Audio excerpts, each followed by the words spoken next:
নমস্কার বন্ধুরা, সাথীস daily life ব্লগে আপনাদের সকলকে স্বাগত জানাই। দেখুন, আমি গতকাল রাত্রিরই দই পেতে রেখেছিলাম, তো দইটা জমে গেছে। এবার ফ্রিজে তুলে দেবো। দইটা বেশ ভালো জমে গেছে। এই গরমকালে ঘরে আমি দই পেতেই রাখি, একটু বেশি করেই পেতে রাখি। তো যাই হোক, সকালবেলায় ফ্রিজে দইটা তুলে দিলাম। এবার সকালবেলা যে বাসি কাজ থাকে সেগুলো আমি করতে চলে এসেছি। যেমন এই যে ঘর ঝাড়ু দেওয়া, ঘর পোছা, এই আর কি, যেগুলো সকলেরই বাসি কাজ বলে থাকে সেগুলোই আর কি। তো এই কাজগুলো সেরে নিয়ে অন্য কাজ করতে আমি মানে করি তারপরে, তাহলে সুবিধে হয় এই আর কি। সমস্ত ঘর ঝাড়ু মেরে পরিষ্কার করে তারপরে আমি ঘর পুছে নিয়ে বাকি কাজ শুরু করি। তো এই দেখুন, ঘর থেকে রোজই প্রায় মানে এত ধুলো ওড়ে আজকাল যে প্রচুর নোংরা হয়। তো যার জন্যই ভালো করে একটুখানি ঝাড়ু না দিলে হয় না। তো আপনাদের সঙ্গে কথা বলতে বলতে আমার ঘর ঝাড়ু দেওয়া কমপ্লিট হয়ে গেল। তো এই যে মানে গতকাল মানে ছাদ থেকে তুলে আনা এই জামা কাপড়গুলো কিছু ভাঁজ করা হয়েছিল আর কিছু ভাঁজ করা বাকি ছিল। তা ভাঁজগুলো কমপ্লিট করা হয়নি। এগুলো যেগুলো ভাঁজ করা হয়নি সেগুলো পরে কেচে দেওয়া হয়েছিল, সেগুলোকেই মানে তুলে এনেছি। তারপরে আর ভাঁজ করা হয়নি, শরীরটা ভালো লাগছিল না, তাই এগুলো এখন ভাঁজ করে নিই। ভাজ টাজ করে তারপরে রান্না করতে চলে এলাম। বেশি কিছু রান্না করব না, একটুখানি ভেন্ডির তরকারি করব আর একটুখানি ডিম কষা করব, মানে ডিমের মশলা যেটাকে বলা হয় সেটাই। তা ভেন্ডিগুলোকে ভালো করে আগে ধুয়ে নিয়েছি। আমি সমস্ত সবজি প্রায় আগে ধুয়ে নিই, তারপরেই কাটি। আর বিশেষ করে ভেন্ডি তো তাই করতে হয়, না হলে একটা নাল নাল ভাব এসে যায়। আর এই দেখুন, গতকাল রাত্রিরে ভাত করে রেখেছিলাম একটু বেশি করে, সেটাই জল ঢেলে রেখেছি, এটা আমি আজকে খাবো। সকালবেলায় ব্রেকফাস্টের জন্য আমি আর ছেলে ব্রেকফাস্টে একটু চাউ খাবো বলে একটুখানি চাউ করে দিলাম। তাই সকালবেলায় সবজিগুলো কেটে আগে চাউটা করে নিয়েছি, যাতে সকালবেলা ছেলে উঠে মানে খেয়ে নিতে পারে, এই জন্যই। তারপরে পরবর্তী যে রান্না করব বললাম, সেই রান্না বসিয়ে দিয়েছি। ভেন্ডিগুলোকে দেখুন আগে ভাজা করতে বসিয়ে দিয়েছি, কারণ ভেন্ডিগুলো একটুখানি ভাজা না করলে একটু নাল নাল ভাব হয়, তো ওই জন্য আগে ভাজা করে নিচ্ছি। হালকা, মোটামুটি একটু হালকা ভাজা করে নেব। আর পাশে কড়াটা বসিয়ে দিয়েছি, ওটা ডিমের মশলাটা করব, তাই। তা ডিম ভাজার আগে আমি একটু তেলে নুন দিয়ে নিই, যাতে ডিমটা ফাটার চান্স থাকে না, তাহলেই আর কি। আর ডিমগুলো একটুখানি চিড়ে নিই, যাতে মশলাগুলো যা হবে ডিমের মধ্যে একটুখানি যায়, এই আর ভেতরে আর কি, কুসুমের মধ্যে। তো এই কথা বলতে বলতে ভেন্ডিগুলো ভাজা হয়ে গেল। ভেন্ডিটা নাবিয়ে রেখে সেই কড়াতেই আবার একটু তেল দিয়ে দিলাম। তেল দিয়ে এবার আমি আলু দিয়ে দেবো। ভেন্ডি আর আলু দিয়ে একটু হালকা ঝোল ঝোল মতন তরকারিটা করব।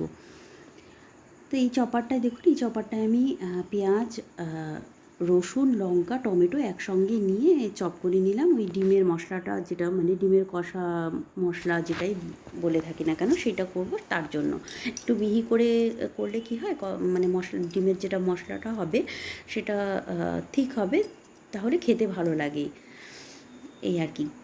গরমে একটু হালকা খাবার খাওয়াটাই পছন্দ করি, কিন্তু মাঝে মধ্যে একটুখানি এসব করতে হয়, নাহলে হালকা খাবার এই ছেলে একটুখানি বায়না করে, তো তাই। তো যাই হোক, তো ডিমের একদিকে ডিমের মশলাটা বসিয়ে দিয়েছি। এই দেখুন, পেঁয়াজ টমেটো সব একসঙ্গে ভাজা করছি। আর যেহেতু ডিমের ভাজার সময় নুন দিয়েছিলাম, তাই এখন নুন আমি দিইনি, একটু বাদে দিয়েছি। আর পাশে যে আলু ভাজতে দিয়েছিলাম তাতে নুন এবং হলুদ দিয়ে দিলাম। এবার আবার আরেকটু আলুটাকে ভাজা করে তারপরে আমি এবার দিয়ে দেবো একটুখানি আর কি পেঁয়াজ আর টমেটো আমি কুচিয়ে রেখেছিলাম, সেটাই দিয়ে দেবো। দিয়ে আবার একটুখানি নাড়াচাড়া করে এটাকে চাপা দিয়ে দেবো। চাপা দিয়ে কিছুক্ষণ আলুটা হালকা সেদ্ধ মতন হতে দেবো। ভেন্ডি তো তাড়াতাড়ি সেদ্ধ হয়ে যায়, সে কারণে আলুটা একটুখানি সেদ্ধ করে নিলে তাড়াতাড়ি তরকারিটা হয়ে যাবে। তো পরবর্তী তে আমি মানে এই ভিডিওটা করছি যখন, তখন একটা জিনিস ভুলে গেছিলাম শ্যুট করতে। তো যাই হোক, পরবর্তীতে আপনারা দেখতেই পেলেন যে আমি ডিমের যেটা মশলা করছি তাতে একটুখানি কাশ্মীরি রেড চিলি দিয়ে দিলাম, যাতে রঙটা ভালো হয়।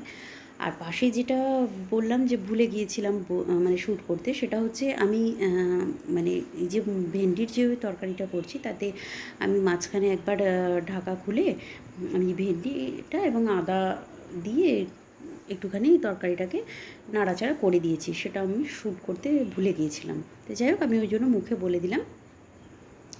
তো ভালো করে ভাজা ভাজা হয়ে গেলে, আদার গন্ধটা চলে গেলে মোটামুটি, তারপরে এর মধ্যে আমি দিয়ে দিয়েছিলাম টক দই, যেটা ঘরে সকালবেলায় আপনাদেরকে দেখালাম যে টক দই পেতেছি, সেখান থেকে একটুখানি টক দই নিয়েছি। একটু টক টক ভাব হবে, ভালো লাগে তাহলে খেতে এই গরমে। তাই এটাকে, টক দইটাকে ভালো করে ফেটিয়ে নিয়েছি, নিয়ে দিয়ে দিয়েছি। বেশি না, এই বড় চামচের 1 চামচ মতন দিয়েছিলাম টক দই। তো সেটা দিয়ে দেওয়ার পরে ভালো করে আবার একটুখানি মানে কষে নিলাম। আর গরমকালে কি এই ভেন্ডি, পটল, ঝিঙে এই ধরনের ছাড়া তো আর বিশেষ কিছু হয় না, তাই এগুলোকে একটুখানি মানে একটুখানি অন্যভাবে করলে একটু অন্যরকম খেতে লাগে, এই আর কি। তো যাই হোক, যে টক দই দিয়েছিলাম সেই বাটিটা ধুয়ে একটুখানি সামান্য জল দিয়ে দিলাম, আর দিয়ে দিলাম এভারেস্টের চিকেন মশলা। এটা আমি পাউচই ব্যবহার করি, তাই এভারেস্টের চিকেন মশলাটা, তা আমি সেটা দিয়ে দিলাম। আর সামান্য দিয়ে দিলাম কাশ্মীরি রেড চিলি পাউডার, যাতে রঙটা ভালো আসে। এই আর চিকেন মশলাটা দিলে একটা আলাদা গন্ধ, একটা আলাদা টেস্ট হয়, এই জন্যই দেওয়া। তো ভালো করে নেড়ে চেড়ে আমি আবার এটাকে চাপা দিয়ে কিছুক্ষণ হতে দেবো, তারপরে সামান্য একটুখানি জল দেবো এতে আর কি। তো তারপরে পাশে এটাতে ডিমগুলো দিয়ে দিয়েছি মশলা কষা হলে পরে। এতেও আদা দিয়েছিলাম, দিয়ে তারপরে এতে আর টক দই ব্যবহার করিনি। এতে যেহেতু টমেটো বেশি করে দিয়েছিলাম, তো এতে আর আমি টক দই ব্যবহার করিনি। তো যাই হোক, রান্নাগুলো হয়ে যাওয়ার পরে এক সিঙ্ক বাসন হয়েছে, সেগুলোকে এবার মাজা দেওয়ার পালা। তো তার আগে আমি গ্যাসটা কী করি, এই আমার এটা যেটা দেখছেন, এটা আমার গ্যাস পোছার আলাদা একটা কাপড় আছে, সেটার মধ্যে আমি একটুখানি ভিম লিকুইড নিয়ে নিই, তারপরে গ্যাসটাকে পুছে নিই। তাহলে কি হয়, তেল যেটা পরে রান্নার সময় সেটা তেল চিটকে ভাব হয় না, গ্যাসের ওপরটায় পরিষ্কার হয়ে যায় তক্ষুনি। তারপরে এটাকে যেহেতু একবার এই ভিম লিকুইড দিয়ে পুছেছি, তারপরে ওই নেতাটাকে আবার করে ভালো করে একটুখানি ধুয়ে, আবার প্লেন জল দিয়ে আর কি ধুয়ে, তারপরে আবার আমি গ্যাসটাকে মানে ওভেনটাকে পুছে নিই, তাহলে পরিষ্কার থাকে এবং পরবর্তী কাজ করতেও সুবিধে হয়। গ্যাস নোংরা থাকলে তখন সেটা ভালো লাগে না, তো তাই আমি গ্যাসটাকে পরিষ্কার করে নিই তক্ষুনি। তো যাই হোক, আপনাদের সঙ্গে কথা বলতে বলতে আমি বাসন মাজা শুরু করে দিলাম। অনেকগুলো জমেছে, অল্প অল্প করে মাজবো আর অল্প অল্প করে ধুয়ে নেব। তো দেখতে থাকুন, আপনাদের সঙ্গে সেগুলো শেয়ার করলাম।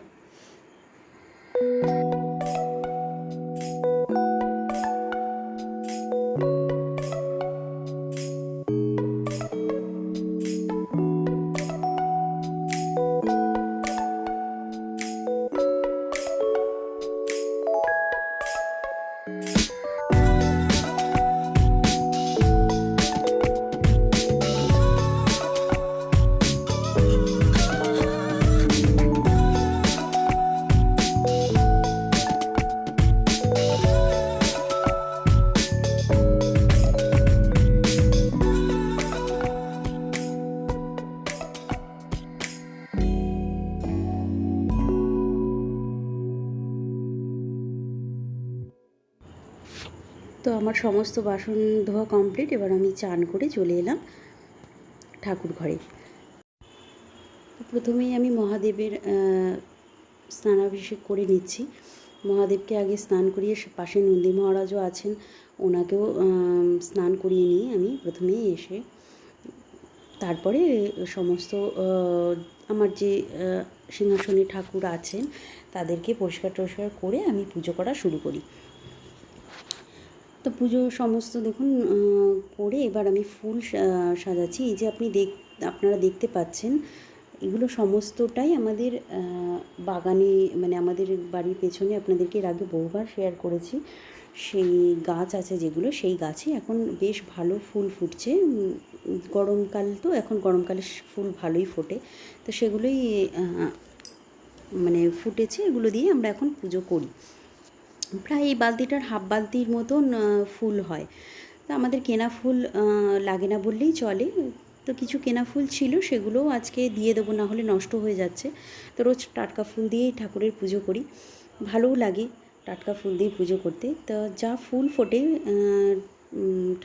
মানে বাগানে আর কি, সেই ফুল ঠাকুরের চরণে সাজিয়ে দিতে বেশ কিছুক্ষণ সময় লেগে যায়, কারণ মোটামুটি অনেক ফুলই ফুটছে আপাতত। তো সেই ফুলগুলোকে আমি গুছিয়ে গাছিয়ে সমস্ত ঠাকুরের চরণে সাজিয়ে দিচ্ছি। আর এই সমস্ত ফুল তোলার দায়িত্ব থাকে আমার হাজব্যান্ডের। সকালবেলা উঠে ও আমাকে এই সমস্ত ফুলগুলো তুলে দেয়, তা যার জন্য সুবিধা হয়, আমাকে ফুল তুলতে যেতে হয় না, ওই সমস্ত ফুল তুলে দেয়। তো যাই হোক, দেখুন সমস্ত ফুল সাজিয়ে দিয়ে ঠাকুরের আমার পুজো কমপ্লিট করা হয়ে গেল, তাই আপনাদের সঙ্গে শেয়ার করছি। দেখুন সমস্ত যা ফুল ফুটেছিল সমস্ত ঠাকুরকে আমি সাজিয়ে দিয়েছি, আপনাদের সঙ্গেও শেয়ার করছি। আর কিছু যেগুলো গাঁদা ফুল দেখছেন সেগুলো বললাম যেহেতু যে কেনা ছিল কিছু, যেগুলো নষ্ট হয়ে যাচ্ছিলো ওইগুলোই দিয়েছি। তা আপনাদের সঙ্গে সমস্তটা দেখালাম, শেয়ার করলাম কেমন হয়েছে ফুল দিয়ে ঠাকুরের সাজানো সিংহাসনটা, সেটা আপনারা আমাকে কমেন্টে জানাবেন অবশ্যই।